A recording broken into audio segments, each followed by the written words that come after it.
Hello everybody, welcome back to my channel Keerthika's kitchen. ఈరోజు వీడియోలో మామిడికాయ పచ్చి పులుసు ఎలా ప్రిపేర్ చేసుకోవాలో ఈ వీడియోలో చూపిస్తున్నాను. ఈ మామిడికాయ సీజన్లో లేతగా దొరికే మామిడికాయలతో ఈ పచ్చి పులుసు ఒక్కసారి కనుక ట్రై చేశారనుకోండి, పుల్ల పుల్లగా కారం కారంగా చాలా టేస్టీగా ఉంటుంది. ఈ వీడియో చూసి మీరు కూడా తప్పకుండా ట్రై చేయండి. దీనికోసం ముందుగా ప్రెషర్ కుక్కర్లో 2 లేత మామిడికాయలు తీసుకోండి. దీంట్లో పుల్లటి మామిడికాయలు తీసుకోవాలి. ఇలా మామిడికాయలు తీసుకున్న తర్వాత 2 గ్లాసుల వాటర్ లేదా లీటర్ వాటర్ పోసేసుకొని ఇప్పుడు ఈ మామిడికాయల్ని సాఫ్ట్గా అయ్యేంత వరకు ఉడికించుకోవాలి. మూత పెట్టేసి 3 విజిల్స్ వచ్చేంత వరకు ఉడికించుకోవాలి. 3 విజిల్స్ వస్తే సరిపోతుంది. ఇది ఇప్పుడు పక్కన పెట్టేసి ఇక ఇప్పుడు ఈ పచ్చిమిర్చిని కాల్చుకోవాలి.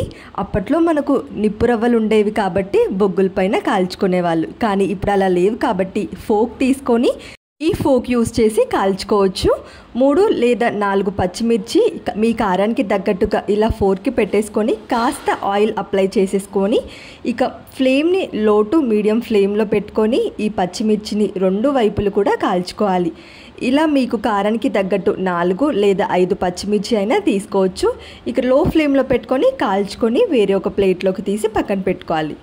ఇప్పుడు కడాయి పెట్టుకొని ఇందులో 1/2 టేబుల్ స్పూన్ మెంతులు, అదేవిధంగా 1/2 టేబుల్ స్పూన్ జీలకర్ర, ఇంకా నెక్స్ట్ ఒక పెద్ద టేబుల్ స్పూన్ నువ్వులు తీసుకొని వీటన్నిటిని కూడా దోరగా వేయించుకోవాలి. నువ్వులు వేయడం వల్ల మనకు రసం చిక్కగా వస్తుంది. సో నువ్వులు తప్పకుండా వేసుకోండి, లేదంటే స్కిప్ చేసినా పర్వాలేదు. కాకపోతే రసం కాస్త పల్చగా వస్తుంది, నువ్వులు వేస్తే చిక్కగా ఉంటుంది.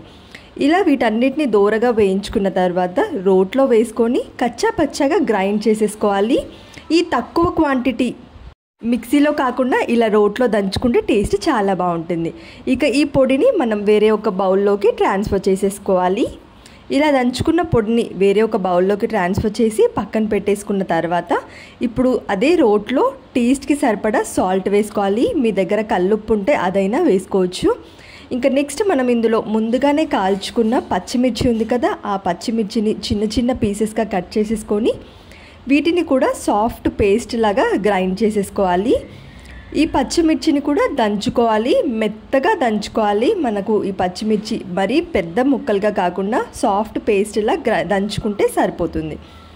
ఇప్పుడు మనం ముందుగానే ఉడికించుకున్న మామిడికాయలు ఉన్నాయి కదా, ఇవి కూడా చల్లారిపోయాయి కదా. ఇప్పుడు ఈ మామిడికాయలో నుండి గుజ్జు మొత్తం తీసేసుకోవాలి. ఇవి ఆల్రెడీ సాఫ్ట్గా అయిపోయాయి కాబట్టి చేత్తో ఇలా స్మాష్ చేసుకుంటే ఈజీగా వస్తుంది. చూడండి, మనం లేత మామిడికాయలు తీసుకున్నాం కాబట్టి ఈ జీడి కూడా సపరేట్గా తీసేసి మామిడికాయ పైన ఉండే తోలులో నుంచి ఈ మొత్తం గుజ్జును కూడా తీసేసుకోవాలి. ఇదే విధంగా 2 మామిడికాయల్లో నుండి కూడా జీడి అదేవిధంగా పైనుంచి వచ్చే తోలు 2 కూడా సపరేట్ చేసేసుకోవాలి. మనకు మామిడికాయలు కూడా సాఫ్ట్గా ఉడికాయి కాబట్టి చూడండి, చేయితో ఈ విధంగా స్మాష్ చేసేసుకుంటే మనకు ఈజీగా పై పొట్టు సపరేట్ అయిపోతుంది. ఇక ఈ మామిడికాయ రసాన్ని వేరే ఒక బౌల్లోకి ట్రాన్స్ఫర్ చేసేసుకోవాలి. ఇందులోనే పచ్చి ఉల్లిపాయలు చిన్న ముక్కలుగా కట్ చేసుకున్న 1 మీడియం సైజ్ ఉల్లిపాయ, కొంచెం బెల్లం, అదేవిధంగా కొత్తిమీర, ఒక గుప్పెడు కొత్తిమీర కాడలతో సహా వేసేసుకోవాలి. నెక్స్ట్ ఇందులోనే మనం దంచుకున్న నువ్వుల పొడి వేసేసుకొని అదేవిధంగా పచ్చిమిర్చి మిశ్రమం కూడా ప్రిపేర్ చేసుకున్నాం కూడా, ఆ మిక్చర్ కూడా ఇందులో వేసేసుకోవాలి. ఇవన్నీ వేసుకున్న తర్వాత ఇప్పుడు చేయితో బాగా కలుపుకోవాలి.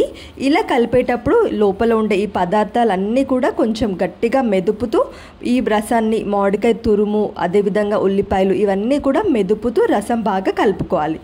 ఇలా కలుపుకొని పక్కన పెట్టేసుకోవాలి. ఇప్పుడు ఈ పచ్చి పులుసులోకి పోపు ప్రిపేర్ చేసుకుందాము. 1 టేబుల్ స్పూన్ ఆయిల్, 2 ఎండుమిర్చి తుంచి వేసుకున్న తర్వాత 1/2 టేబుల్ స్పూన్ ఆవాలు, అదేవిధంగా 1/2 టేబుల్ స్పూన్ జీలకర్ర. ఇవి కాస్త చిటపట్లాడిన తర్వాత ఒక గుప్పెడు కరివేపాకు అదేవిధంగా పసుపు కూడా వేసేసుకొని చిటికెడు ఇంగువ ఫ్లేవర్ వేస్తే చాలా బాగుంటుంది. అంతే, మన పోపు రెడీ. ఇక ఈ పోపు మనం ముందుగానే ప్రిపేర్ చేసుకున్న మామిడికాయ రసంలో వేసేసుకోవాలి. మీరు అనుకోవచ్చు పచ్చి పులుసులో ఈ పోపు ఏంటి అని, కాకపోతే ఈ మామిడికాయ రసంలో ఈ పోపు పెట్టుకోవడం వల్ల చాలా టేస్టీగా ఉంటుంది. ఎందుకంటే ఇంగువ అదేవిధంగా పసుపు ఫ్రై అవుతాయి కాబట్టి.